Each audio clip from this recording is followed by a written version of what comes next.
नमस्कार प्यारे साथियों, welcome to my YouTube channel all in all पर आप सभी का स्वागत है। आज की वीडियो में हम मॉडर्न हिस्ट्री के ज़्यादा नहीं बस 10 क्वेश्चन डिस्कस करने वाले हैं। ये सारे के सारे क्वेश्चंस प्रीवियस ईयर क्वेश्चंस हैं, यानी कि किसी न किसी एग्जाम्स में पूछे जा चुके हैं। तो चलिए शुरू करते हैं बिना देरी किए।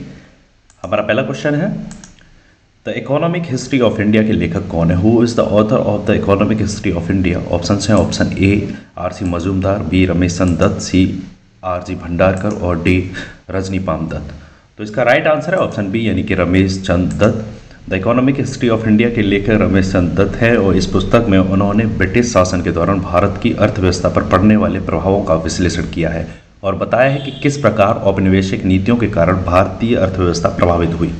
नेक्स्ट क्वेश्चन, भारत में इस्पात का उत्पादन सर्वप्रथम कब प्रारंभ हुआ? When did steel production begin for the first time in India? Option है, ऑप्शन ए 1809 में, बी 1913 में, सी 1916 में, डी 1919 में। इसका राइट आंसर ऑप्शन बी 1913 में। भारत में इस्पात का उत्पादन सर्वप्रथम 1913 में Tata iron and steel company द्वारा जमशेदपुर में प्रारंभ हुआ। यह भारत में आधुनिक इस्पात उद्योग का प्रारंभ था और इसने देश में औद्योगिकीकरण की प्रक्रिया को गति दी।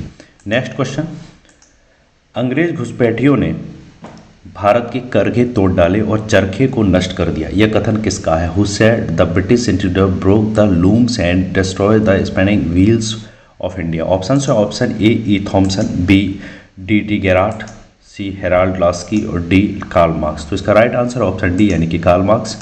यह कथन कार्ल मार्क्स का है, जिन्होंने ब्रिटिश शासन के तहत भारत की पारंपरिक कुटीर उद्योगों और हस्तशिल्प की तबाही पर टिप्पणी की थी। उन्होंने बताया कि किस प्रकार ब्रिटिश नीतियों ने भारत के स्थानीय उद्योगों को बर्बाद कर दिया और उसे एक उपभोक्ता बाजार में बदल दिया।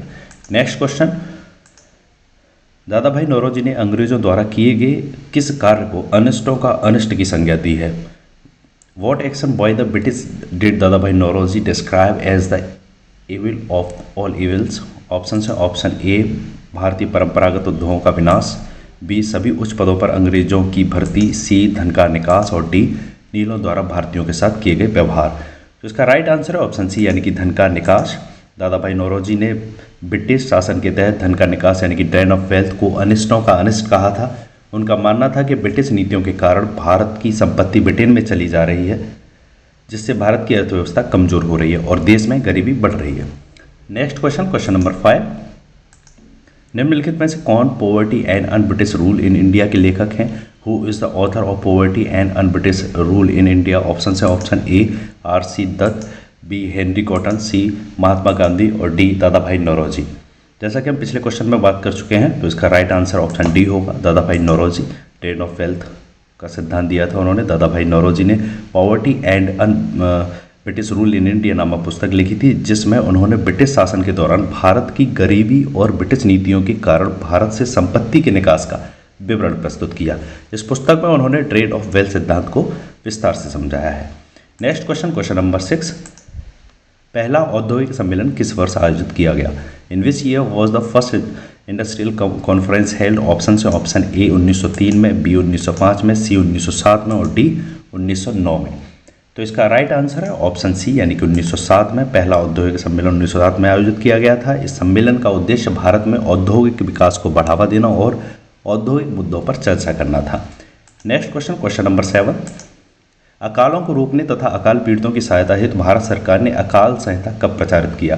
When did the government of India promulgate the famine code to prevent famines and assist famine victims? Option है, ऑप्शन ए 1889 में, बी 1881, सी 1883 और डी 1885 में। तो इसका राइट आंसर है ऑप्शन सी, यानी कि 1883 में अकाल संहिता, जो कि 1880 की सिफारिशों के आधार पर 1883 ईस्वी में तैयार किया गया। इस संहिता में खाद्याभाव का पता लगाने के लिए प्रक्रिया निर्धारित की गई थी, जिसके द्वारा पहले भाव की स्थिति और बाद में अभाव की स्थिति घोषित की जा सके।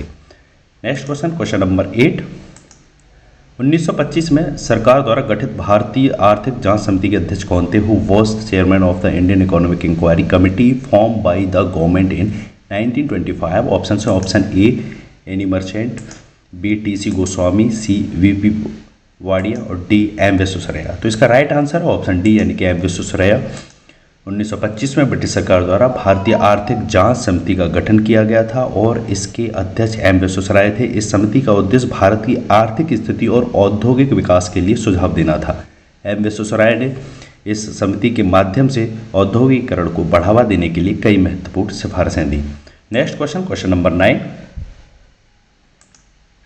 भारत में प्रथम रेलवे लाइन किस ब्रिटिश गवर्नर जनरल के समय बिछाई गई थी? Under which British governor general was the first railway line laid in India? Option है option A Lord Dalhousie, B Lord Curzon, C Lord Wellesley और डी लॉर्ड लिटन। तो इसका राइट आंसर है ऑप्शन ए यानी कि Lord Dalhousie.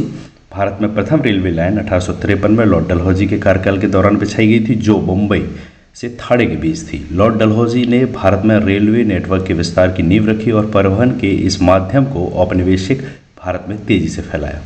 Next question, और यही हमारा लास्ट क्वेश्चन भी है सीरीज का, किस कंपनी ने सर्वप्रथम भारत में रेल सेवा प्रारंभ की? Which company first started railway service in India? Option है option A eastern railway, B Madras railway, C Awadh Tirhut railway, D great Indian peninsular railway. तो इसका राइट आंसर है ऑप्शन डी यानी कि ग्रेट इंडियन पेनिनसुलर रेलवे। भारत में पहली रेल सेवा ग्रेट इंडियन पेनिनसुलर रेलवे द्वारा प्रारंभ की गई थी। यह रेल सेवा 16 अप्रैल 1853 को मुंबई और थाणे के बीच शुरू हुई थी। GIPR ने भारत में रेलवे सेवा की नींव रखी और इसने भारतीय परिवहन प्रणाली में क्रांतिकारी बदलाव लाए। तो दोस्तों ये थे हमारे मॉडर्न हिस्ट्री के 10 क्वेश्चन। अगर आपको ये वीडियो अच्छा लगा हो तो वीडियो को लाइक करें, चैनल को सब्सक्राइब करें एंड शेयर करें। मिलते हैं ऐसी नेक्स्ट वीडियो में, तब तक के लिए धन्यवाद। Take care all of you. Thanks for watching my video.